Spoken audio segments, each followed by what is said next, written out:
Hola a todos, bueno, en este video lo que vamos a hablar es sobre el monotributo.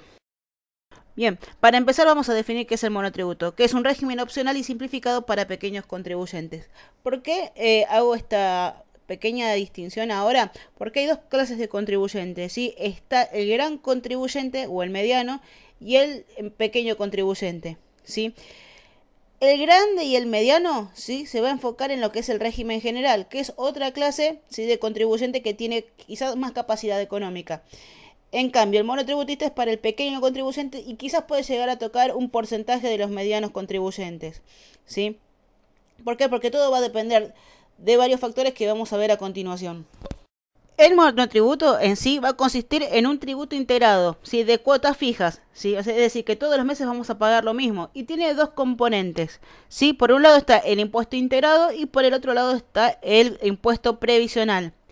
En el impuesto integrado, ¿sí? Acá se van a establecer categorías determinadas en base a que a los ingresos que vamos obteniendo mediante nuestra facturación, según la superficie que vamos a tener afectada en nuestra actividad, es decir, el lugar donde, la superficie donde nosotros vamos a desarrollar la actividad, ¿sí? Y la energía eléctrica consumida. Por el lado previsional, bien, vamos a tener los aportes de la jubilación y la obra social. Si nos preguntamos cuál es el objeto del monotributo, es simple, es simplificar el pago de los impuestos de ganancia y el IVA, sí, que es el impuesto al valor agregado, como así también lo que es la jubilación y la obra social para estos pequeños contribuyentes. Recordemos que si es un contribuyente mediano o grande, ¿sí? Estos impuestos no lo van a pagar con una cuota fija como lo están pagando el monotributo, sino que va a ser variable. ¿Por qué? Porque va a depender de los ingresos, sí, que él tiene, ¿sí? A diferencia del monotributo, que ustedes todos los meses van a pagar lo mismo. Y ahora, ¿quién va a poder ser el monotributista? ¿Sí? Los monotributistas pueden ser las personas físicas que realicen venta de cosas muebles, obras, locaciones y prestación de servicios. Venta de cosas muebles sería, por ejemplo, el que vende una remera, el que vende algún producto alimenticio, ¿sí? El que hace las prestaciones de servicio y el que brinda, por ejemplo, servicios de electricidad, servicios de plomería. Las locaciones serían los alquileres, ¿sí? Las obras, la parte de la construcción o arte, ¿sí? Otra de las personas que pueden ser monotributistas serían las sucesiones indivisas, ¿sí? Que continúan la actividad de la persona física fallecida, ¿sí? También tenemos a los que son los integrantes de la cooperativa de trabajo y las sociedades de hecho o irregulares con un máximo de 3 socios. Vimos quiénes pueden ser monotributistas. Ahora vamos a ver quiénes no pueden ser monotributistas, ¿sí? Una de las personas que no pueden ser monotributistas son los integrantes de las sociedades no comprendidas en el régimen. Por ejemplo, las sociedades anónimas, la SRL, la sociedad colectiva, la sociedad capital industria, ¿sí? O bien comprendidas como las sociedades de hecho o irregulares y que no están adheridas a la misma, ¿sí? También, ¿quiénes no pueden ser monotributistas? Los sujetos que desempeñan la dirección o administración o la conducción de estas sociedades, ¿sí? ¿Quién más? Bueno, también los sujetos que realicen más de 3 actividades simultáneas o posean más de 3 unidades de explotación. 3 actividades simultáneas me refiero, por ejemplo, al que es, por ejemplo, vamos al el peluquero, ¿sí? Que además de peluquería hace depilación y aparte de depilación también hace manicura, ¿sí? Ahí tenemos 3 actividades. Si ingresa una más, ya queda fuera del monotributo, ¿sí? Ahora, si vamos por más de 3 unidades de explotación, por ejemplo, serían 3 sedes de la peluquería. Tengo una en capital, tengo una en provincia y tengo una en... A ver, vamos a poner también Mendoza, ¿sí? Entonces ya tengo 3 unidades de explotación. No puedo poner otra más, ¿sí? ¿Por qué? Porque esto me estaría sacando del monotributo. Vamos a lo que más nos importa, ¿sí? ¿Qué necesitamos para inscribirnos? Lo importante es tener quit y clave fiscal. Recordemos que cuando nosotros nacemos, ¿sí? Siempre tenemos el QUIL, ¿sí? Que es la clave única de identificación laboral. Acá lo que es el QUIT, a diferencia del QUIL, es clave única de identificación tributaria. Este lo van a tener las personas que realizan actividades en forma independiente, ¿sí? ¿Cómo lo voy a obtener? Hay un video que yo les voy a subir que es el formulario 460F, ¿sí? Que ahí ese formulario es el que se llena y se envía, por ejemplo dicho, se presenta a las dependencias de AFIP, ¿sí? Con 2 servicios a su nombre, ¿sí? Y el domicilio, en el cual le van a dar un número. Que este se va a repetir, ¿sí? Con lo que es el QUIL, pero va a tener habilitado también la parte de QUIT, ¿sí? Generalmente para los hombres es 20, empieza en 20 o 23. Sigue el número de documento y un número identificatorio al final que va entre el 0 y el 9. En cambio, para las mujeres es el 27, ¿sí? O 20, perdón, 23. Número de documento y también el número identificatorio que va entre el 0 y el 9. Bien, una vez que tenemos el quit y la clave fiscal, lo primero que tenemos que hacer es ingresar a la página de AFIP. Recuerden que es www.afip.gov.ar, ¿sí? Ahí nos vamos a encontrar con un ítem que se llama monotributo. En este ítem, ¿sí? Nos van a aparecer los pasos que tenemos que ir haciendo, que nos va a llevar solo, ¿sí? A terminar todo lo que es el trámite para la inscripción del monotributo. Lo primero que nos va a aparecer es el tipo de monotributo, qué caracterización de actividades vamos a tener, qué aportes y la obra social. ¿Sí? Vamos a ir desglosando uno por uno ahora, ¿sí? ¿Qué nos vamos a ir encontrando en cada uno de estos puntos? ¿Sí? Vamos al primero, que es el tipo de monotributo, ¿sí? Acá nos van a preguntar cómo vamos a trabajar. ¿Sí? Vamos a trabajar como un trabajador independiente, como un miembro de una cooperativa o como un trabajador independiente promovido. Trabajador independiente, ¿sí? Significa que nosotros vamos a trabajar solos y por nuestra cuenta, no en relación de dependencia. Como miembro de una cooperativa es si formamos parte de una cooperativa.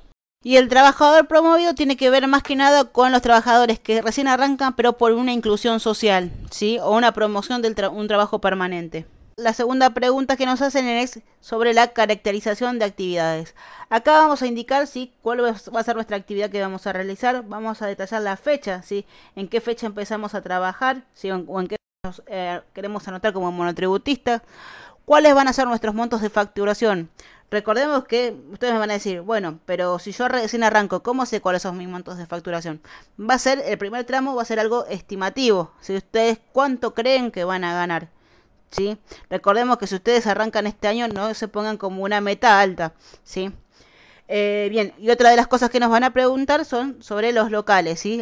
Que le demos nosotros los datos de los locales, la dirección, el tema de la superficie, como venía diciendo antes, y la parte de la energía que nosotros vamos a consumir supuestamente, sí, como estimado. Ahora vamos con el tema de la obra social, pero antes para entrar acá quiero hacerle una pequeña aclaración. ¿Sí?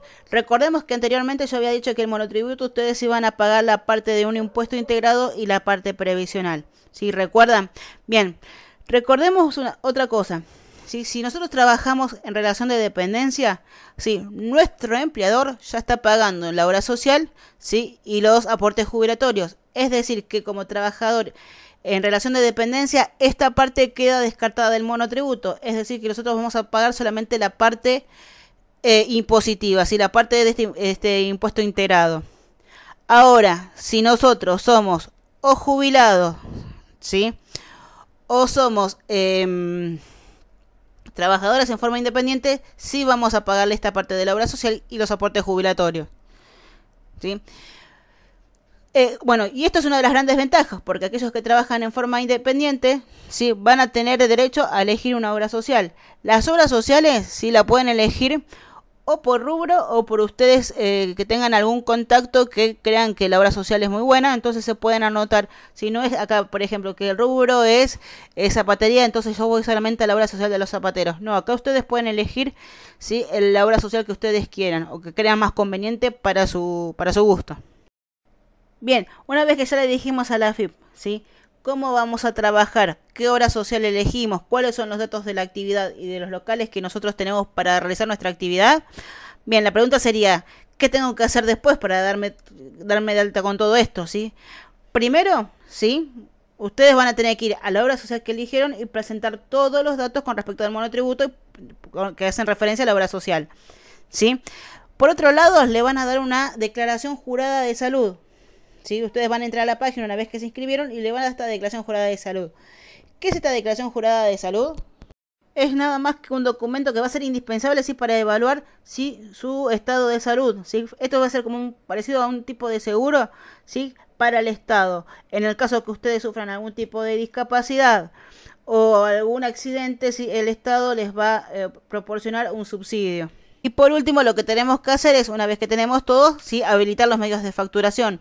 ¿sí? O sea, sí o sí tenemos que hacer factura cuando tenemos una venta. También nos van a alargar constancias, ¿sí? ¿Cuáles son las constancias que el sistema nos va a presentar a nosotros? Por ejemplo, la constancia de quit, ¿sí?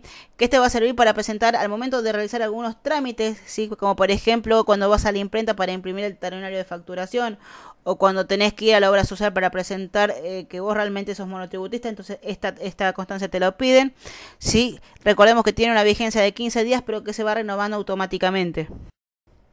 Otra de las constancias que nos va a dar el sistema es lo que es la credencial de pago. ¿Sí? La credencial del pago, ¿sí? Tiene un código único de revista y que te va a servir solamente para pagar el monotributo en efectivo en un centro de pago. ¿Sí? Ahí nos va a decir, por ejemplo, nuestro número de... Va a aparecer este CUR, ¿sí? Que es el código único de revista. Nos va a decir qué tipo de categoría tenemos, ¿sí? Si somos autónomos, es decir, si pagamos la jubilación o la obra social. ¿Sí? Y al final nos va a decir cuánto estamos pagando todos los meses en un monto fijo.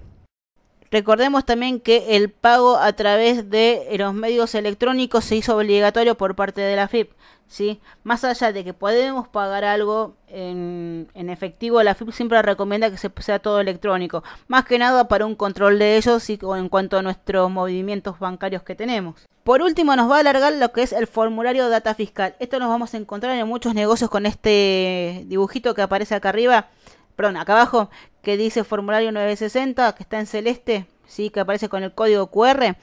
Bien, ¿qué es esto? Esto es lo que va a estar puesto siempre, ¿sí? En algún lugar donde se vea, ¿sí? ¿Por qué? Porque esta es la situación tributaria que nosotros tenemos, ¿sí?